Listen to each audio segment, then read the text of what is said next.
What's going on, everyone? So, reports have kind of came in that more likely than not, nothing is going to happen with the Lakers till December 15th, which is fine. You know, we're a little more than a week away from December 15th. That is kind of like the unofficial beginning to trade season. You got kind of December 15th all the way to trade deadline in early February.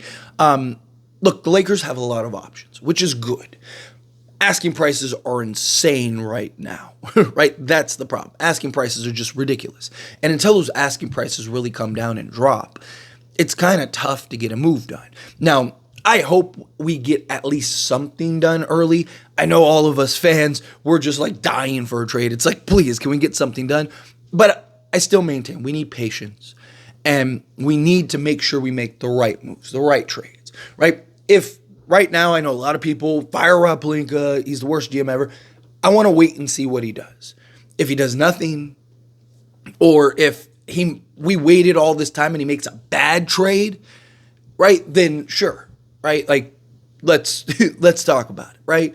But I can't judge somebody on something that they may or may not do, right? Now, if we're patient and Rob Pelinka ends up pulling off, several key trades that raises us back up. I mean, think of the the Russell Westbrook trade, right? Like patient, boom, get that done, right? Perfect. Now, let's go, right? We get back to the conference finals or the NBA finals or something like that. But if he doesn't do anything well, then it's like, it's frustrating. But I would like to see him kind of do, like, you don't have to get it all at once, right? If you can do like that first step, one, add some excitement and freshness to the fan base, add some excitement and freshness to the team itself, right? Get a new guy in the locker room that hasn't been dealing with all the turmoil and craziness going on with the Lakers' struggles and stuff, right? Really just kind of change the vibe. You're sticking to the year that Russell Westbrook happened, right? Your first move was that Rui move. Remember, we did the Rui move like a month and some change before we ended up pulling off the big trades. We could do something like that. Like even if it's just like a Dorian Finney-Smith or something like that. Or even just like a Valanciunas, right? I know people are kind of mixed on Valanciunas, but at least it's a move for a guy that will get you a double-double, slots in your backup role. You can slot him alongside AD, slot him alongside, in place of Anthony Davis on, nights or when AD's getting rest. But it also just adds that first, that first exhale, right? Like, okay. At least we know Rob's being active. At least we know he's trying to do stuff, right? Because right now it's all reports, it's all talks. And that's the thing. Like, we don't know what's going on in these conversations, right? But what is the consensus is that, like, Rob is active. He's trying to get trades done, but all the asking prices are insane. The good thing is that the more that there are, the more teams, the more potential, and there'll probably be more once we get closer to trade deadline, the more likely it is that a trade gets done. Because you have so many options, and eventually some of these teams are going to settle. Some of these teams are like, all right, fine, let's just, let's get off of it. This guy, we wanted a first, but let's do, a pick swap or something like that, right? Like, or 3 seconds or something, right? Like, eventually the prices, I do believe, will drop. I trust that process. But even from a trade standpoint, right? Like, don't underestimate what the value of a quality trade for a piece or two can do, right? I think we need several guys. And supposedly the Lakers are aware that they need multiple moves, that they need to make multiple moves, which is good. So the Lakers know, like, okay, it's not just Valanciunas and there we go, kick our legs up, we did our job, good job, everyone. No, it's nothing like that. It's they know, like, we need to address several needs that this roster has. So that's good and gives me some confidence because it's like, okay, at least Rob and the Lakers aren't just oblivious to the situation. At least Rob and the Lakers aren't like clueless to what's going on. But I think the Lakers need at least either a big like ceiling raiser, Brandon Ingram, a Zach LaVine, Trae Young, something like that. Or you need like multiple, like 4 just mid-tier kind of end guys, right?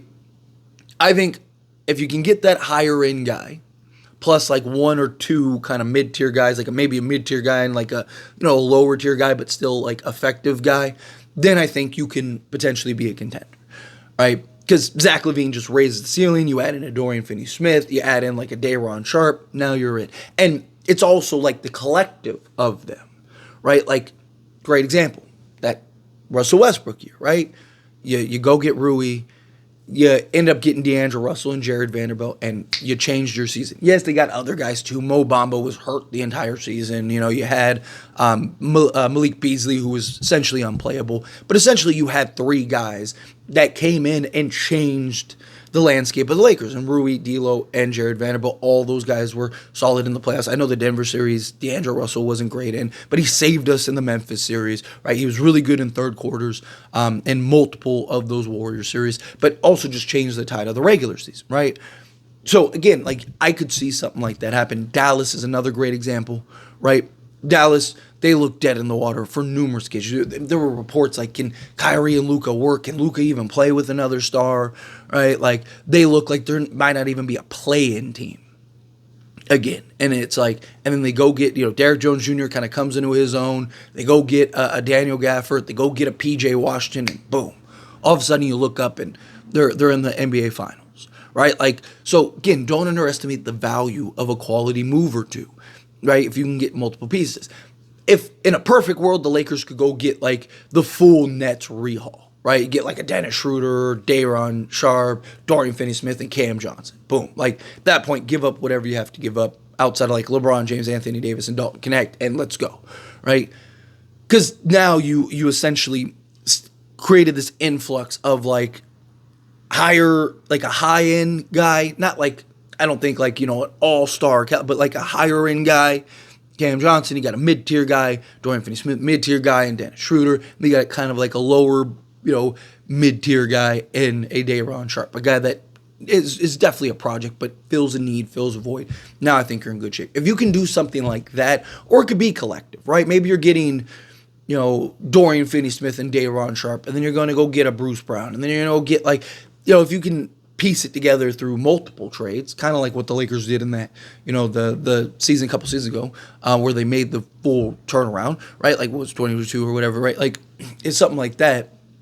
Sure, I think maybe you could kind of be back into the swing of things, but ideally, if you could do it all just in one sweep. Otherwise, again, I think you need that real ceiling raiser, that Brandon Ingram, that Zach LaVine, because they're guys that can just, on any given night, be your best player. On any given night, just take over games for you. Take pressure off of LeBron James. Take pressure off of Anthony Davis. But even on the day-to-day, give you that consistency. Like, can you imagine a Brandon Ingram in the Austin Reeves role right now? Could you imagine a Zach LaVine and his athleticism and scoring ability in the Austin Reeves role?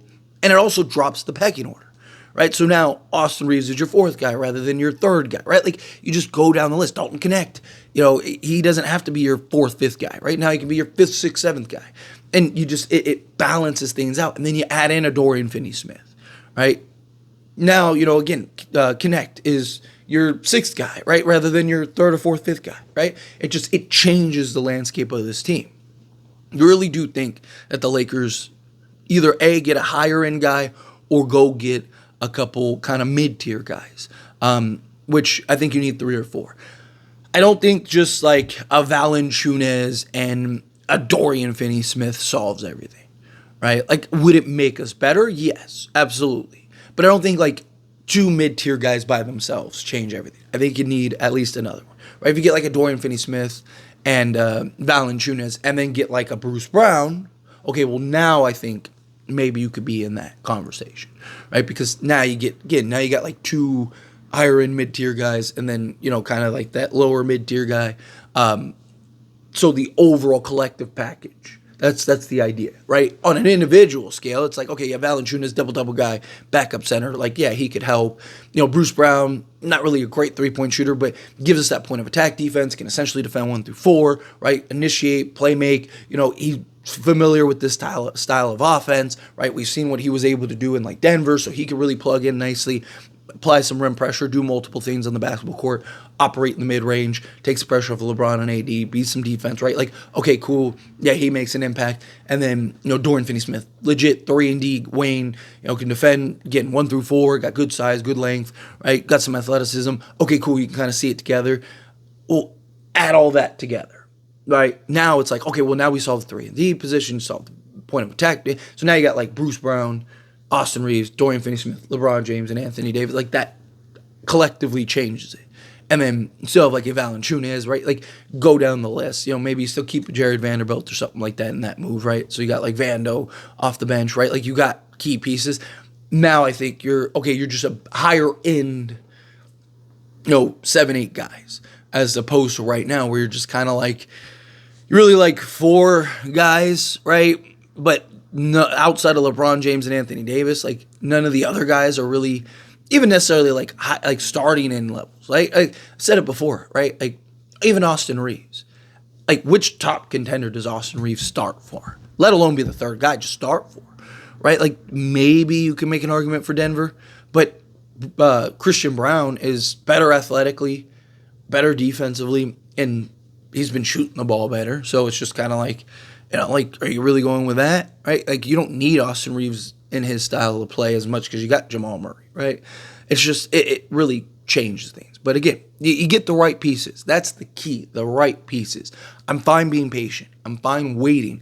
If Rob makes the right moves and gets the right pieces. If he fumbles it, now we have a problem, right? So we'll see how it goes. But anyway, as always, this is a discussion, and I pass a question on you. Let me know your thoughts and opinions down in the comments below. What do you think? How do you feel? What are your thoughts? Do you agree? Do you disagree? Kind of mixed in the middle.